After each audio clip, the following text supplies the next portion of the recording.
Hello everyone, a warm welcome to my channel today. So our topic of financial modeling today is probabilistic analysis.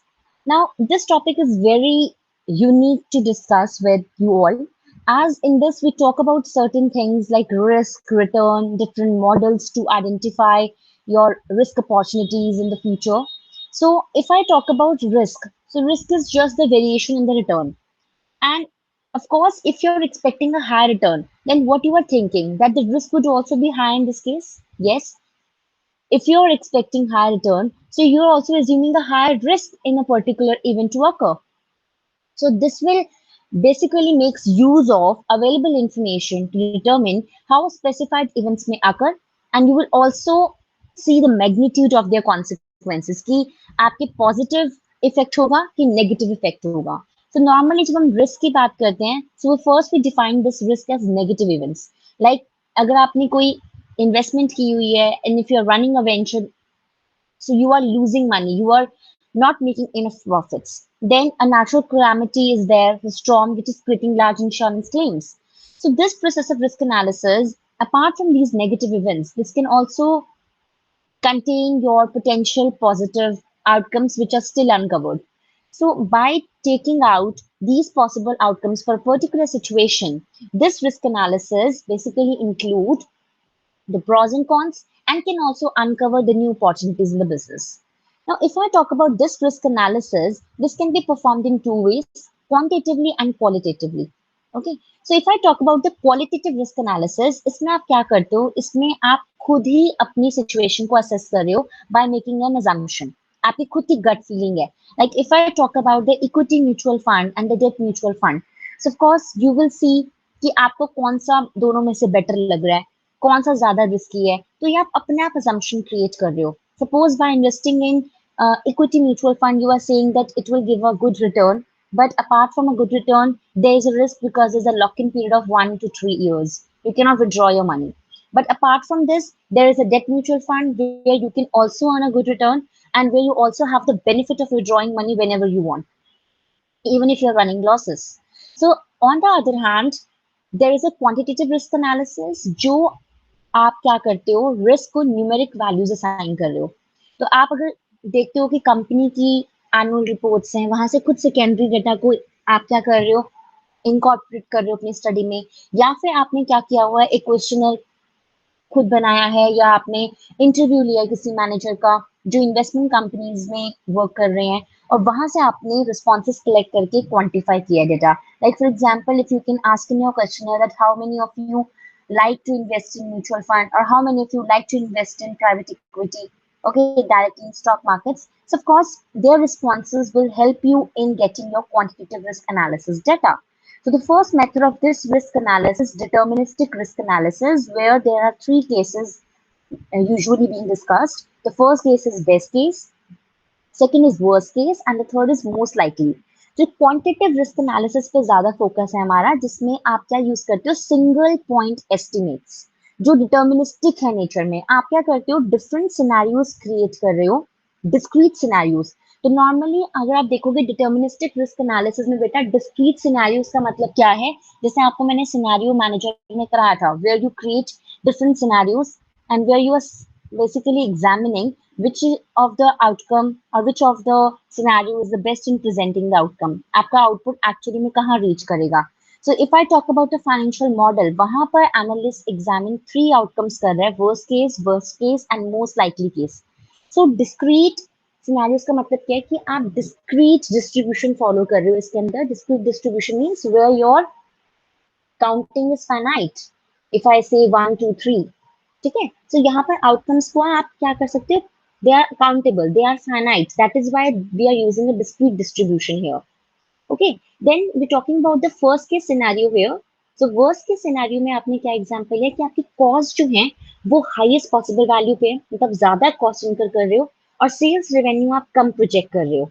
तो यहाँ पर आपका outcome क्या निकलेगा, that you are not making enough returns, you are basically losing enough profits despite being taking higher risk. Then best case, where your costs are also going low, on a lower side, and sales revenue, they are also projected to be on a higher side. So here your outcome means that you are making a lot of returns along with risk. And most likely scenario means where you are making a moderate amount of money, means आपके middle पे ही cost है, middle पे ही revenue है, एक optimisation हो रहा है most likely scenario में। मीन्स अगर आपको मैं बोलूँ कि आपकी बेसिक नेसेसिटीज फुलफिल हो रही है, so that would happen in the most likely scenario. If you are earning a luxury life, it means that would happen in the best case scenario. But there are several problems with this approach. First, जैसे मैंने आपको बताया कि यहाँ पर discrete distribution follow होता है, तो यहाँ पर ये बहुत ही कम आउटकम्स को कंसिडर करता है, whereas they are ignoring hundreds or thousands of others. We are just taking a finite series. We are not taking an infinite series. Infinite series आपका किसमें होता है? In case of continuous distribution. Okay. Second, it is also giving equal weightage to each outcome. कोई भी यहाँ पर attempt नहीं होता कि आप लाइकलीहुड को असेस कर सको हर एक आउटकम पे, जो हो गया हो गया। Like for example, if I say that a coin is tossed, so there is a probability of 1 by 2. Either you get a tail or a head. Okay. Second thing, if I'm saying I'm throwing a dice, so you have the probability of 1 by 6 because there are 6 possibilities. So, and on the other hand, if I say that I'm throwing a two dice together, so of course that will not give you an equal weightage. So that depends कि ये क्या देता है, equal weightage दे रहा है. Okay.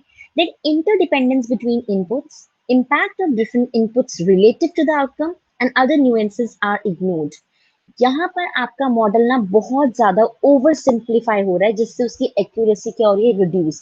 क्योंकि यहाँ पर क्या हो रहा है, इनपुट्स के बीच में कोई रिलेशनशिप नहीं है, आप जो इम्पैक्ट देख रहे हो इनपुट्स का आउटकम पे वो भी नहीं है, सब कुछ इग्नोर किया जा रहा है। तो यहाँ पर क्या कोरिलेशन इफेक्ट है? नो। कोई कॉज एंड इफेक्ट रिलेशनशिप आप चेक कर सकते हो? No. There is no regression technique would be in this case. तो आपका मॉडल जो है बहुत ज्यादा सिंप्लीफाई हो रहा है। तो मेन टेक्निक जो एनालिसिस होता है, जहां पर आप मेन इनपुट का इम्पैक्ट आउटकम पे चेक करते हो, apart from scenario analysis, is your sensitivity analysis.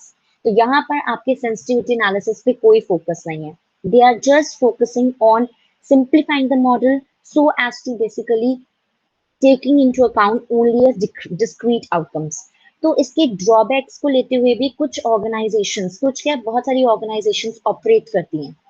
But to be very practical, now there is another technique which is your Monte Carlo simulation. This is another risk analysis which is quantitatively maintained. So we talk about the Monte Carlo simulation, जहां पर आपके uncertain inputs जो है model के, उनको represent किया जाएगा किससे? प्रोबेबिलिटी से। एंड दिस डिस्ट्रीब्यूशन को हम क्या कहते हैं? Probability distribution. तो यहाँ पर जितने वेरिएबल्स होंगे उनको मैं डिफरेंट डिफरेंट प्रोबेबिलिटीज दूंगी, और उनके बेसिस पर डिफरेंट आउटकम्स जो है अकर होंगे। तो अगर बेस्ट वे आपको डिस्क्राइब करनी है अनसर्टिनिटी वेरिएबल्स की, मींस जो आपके आइडेंटिफाई करेगा रिस्क को, तो वो कौन करता है? Probability distribution, just basically defined by Monte Carlo. Okay. So common probability distribution क्या है? फर्स्ट आपका होता है नॉर्मल।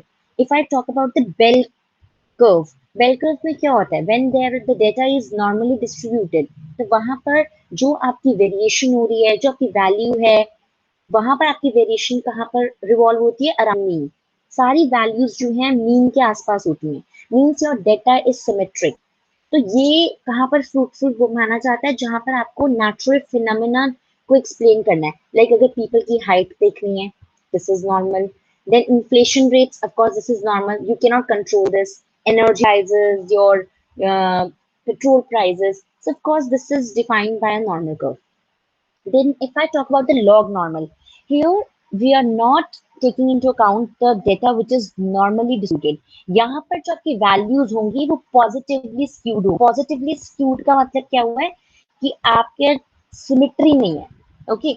तो यहाँ पर आप उन वैल्यूज को रिप्रेजेंट करोगे जो जीरो के बिलो ना है, बट उनके पास बहुत पॉजिटिव पोटेंशियल है। Like if I talk about the real estate property values, of course market down होती है, वो नीचे जाती है, बट ये नहीं कि नेगेटिव जाएंगे, नो। स्टॉक प्राइसेस, मार्केट में इतनी वोलेटिलिटी है, अभी कोविड चल रहा है, तो कोविड की वजह से भी ज्यादा वोलेटिलिटी दिख रही है आपको। There is bull and bear phase. तो उन स्टॉक प्राइसेस में भी क्या होता है? रिटर्न्स जा रही हैं, बट इतनी नेगेटिव नहीं है, लॉसेस हो रहे हैं, but that don't go below zero. Then they have given another example of oil reserves. तो there is important to think, अगर मेरे को फाइनेंस में कंसेप्ट ऑफ ओनर समझना हो, वो रिलीव की जाती है कि आप अपनी इन्वेस्टमेंट्स पे जो रिटर्न्स आ रही है उनको कैसे डिस्ट्रीब्यूट करोगे। नॉर्मली जो रिटर्न्स होती है ना सिक्योरिटीज में, वो फॉलो करती है normal distribution.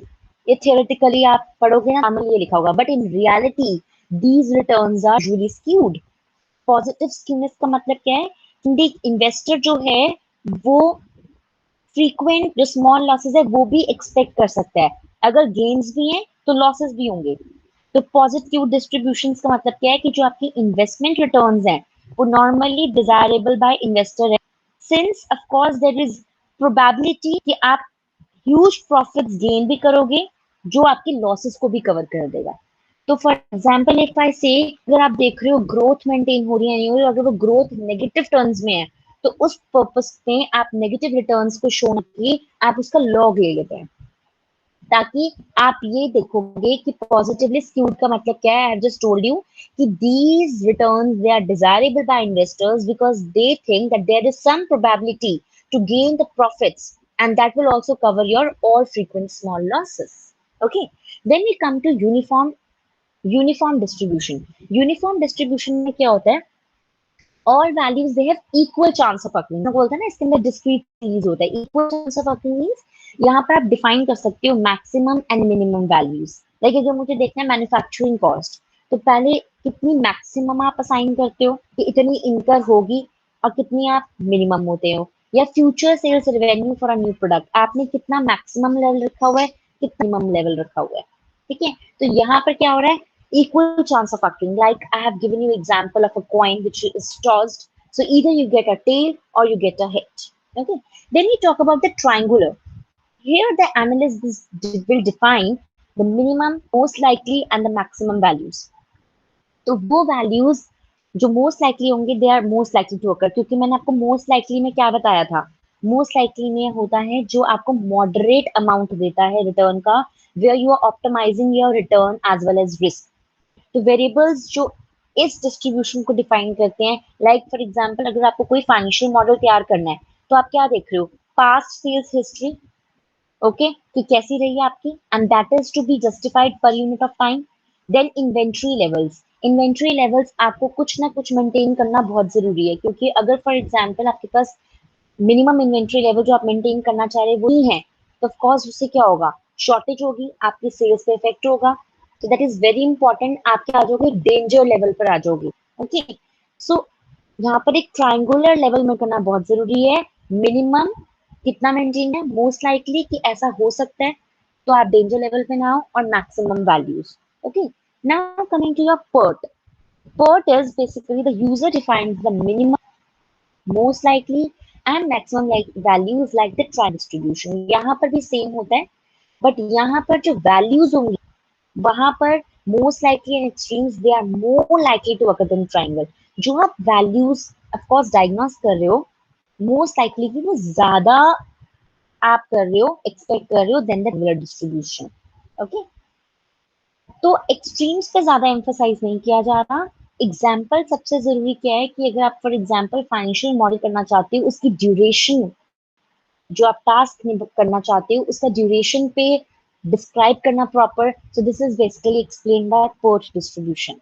Okay, then coming to discrete कि यहाँ पर यूजर क्या डिफाइन कर रहा है, स्पेसिफिक वैल्यूज, तो जो हो रहे हैं इवेंट उनकी लाइकलीहुड भी। डिटर्मिनिस्टिक मॉडल में लाइकलीहुड पे एक्सप्लेनेशन नहीं दी हुई थी, वो सिर्फ उन वैल्यूज पे फोकस कर रहा था जो हो रहे हैं। बट यहाँ पर मॉन्टे कार्लो में हम उन पे भी फोकस करते हैं जो हो रहे हैं और जिनकी आगे लाइकलीहुड है में अकर। सो एग्जाम्पल में भी result of a law suit कि 20% चांस आपके पॉजिटिव वर्डिक्ट के हैं, 30% चांस नेगेटिव वर्डिक्ट के हैं, 40% चांस सेटलमेंट के हैं, एंड 10% चांस मिसट्रायल के हैं। So during the Monte Carlo simulation आपकी वैल्यूज जो हैं वो रैंडमली सेलेक्ट की जा रही हैं फ्रॉम द प्रोबेबिलिटी डिस्ट्रीब्यूशंस। तो हर एक जो सेट ऑफ सैंपल आप सेलेक्ट करते हो ना उसको हम बेटा कहते हैं इटरेशन, और जो उसका आउटकम निकल कर आएगा फ्रॉम दैट सैंपल वो प्रॉपरली रिकॉर्ड किया जाता है। और मॉन्टे कार्लो सिमुलेशन सिर्फ फ्यू आउटकम्स पे फोकस ना करके वो बहुत बारी ट्राई करता है, हंड्रेड्स और थाउजेंड ऑफ टाइम्स। तो जो रिजल्ट आएगा out of these possible outcomes उसको हम कहते हैं प्रोबेबिलिटी डिस्ट्रीब्यूशन। मतलब ज्यादा कॉम्प्रिहेंसिव मेथड क्या है, ज्यादा कॉम्प्रिहेंसिव मेथड आपको बताते हैं मॉन्टे कार्लो सिमुलेशन, जो आपको बताएगा क्या हो रहा है, क्या हो चुका है and is more likely to be happen in the future. So अगर मैं बोलूँ it has more advantages over deterministic और सिंगल पॉइंट एनालिसिस, क्या एक तो ये सिर्फ ये नहीं शो करता कि क्या हुआ है, वो लाइकलीहुड भी शो करता है. सेकंड, मॉन्टे कार्लो सिमुलेशन में जो भी आप डाटा है वो आप ग्राफिकली रिप्रेजेंट भी कर सकते हो. ठीक है. सो अगर आपको बेटर कम्युनिकेशन प्रोवाइड करनी है स्टेक होल्डर्स को कि आपका जो आउटकम है वो कैसे इफेक्टिव रहा है in terms of return, so that would be better explained or simplified by Monte Carlo simulation. Then sensitivity analysis. मैंने आपको बताया था सेंसिटिविटी एनालिसिस करना इम्पॉसिबल है. कहाँ पर? डिटर्मिनिस्टिक एनालिसिस में, क्योंकि वहां पर इंटरडिपेंडेंस नहीं है. आप एक इनपुट का इम्पैक्ट नहीं देख सकते आउटपुट में, बट मॉन्टे कार्लो में अगर आपको देखना है कि इनपुट का किस इनपुट का सबसे ज्यादा इम्पैक्ट पड़ रहा है आपके रिजल्ट पे, आपके रिटर्न पे, आपके आउटकम पे, तो वो बताता है sensitivity analysis. So this analysis is basically incorporated in your Monte Carlo simulation. Okay. Then scenario analysis, it is very difficult to model different combination of values for different input, क्योंकि वहां पर क्या होता है डिटर्मिनिस्टिक में, you can take only few scenarios. But Monte Carlo में analyst actually में देख सकते हैं कौन से इनपुट्स को साथ में लेकर अगर मैं लेती हूँ तो क्या एक्चुअली में आउटकम्स इनकर्ड होंगे. तो ये क्या करता है, बहुत ज्यादा अच्छी टेक्निक है for pursuing the further analysis if you are taking more input values together. And correlation, this is very important. मैंने आपको भी बताया था cause and effect relationship deterministic और सिंगल पॉइंट एस्टिमेट मॉडल में नहीं होता. लेकिन अगर आपको इंटर रिलेशनशिप्स देखने हैं इनपुट वेरिएबल्स में और उनका देखना है कि कुछ फैक्टर्स अगर ऊपर जा रहे हैं या नीचे जा रहे हैं, तो उनकी एक्यूरेसी मॉडल की कौन बताएगा? कोरिलेशन बताएगा. अगर इन इनपुट्स में कोरिलेशन है, दे आर बी कोरिलेटेड, तो आपका मॉडल बहुत इफेक्टिव रहेगा और बहुत एक्यूरेसी मेंटेन करेगा. Is this clear? So this is all about use probabilistic analysis. Stay safe, stay healthy. If you like my video, please do like my page and subscribe. Thank you so much.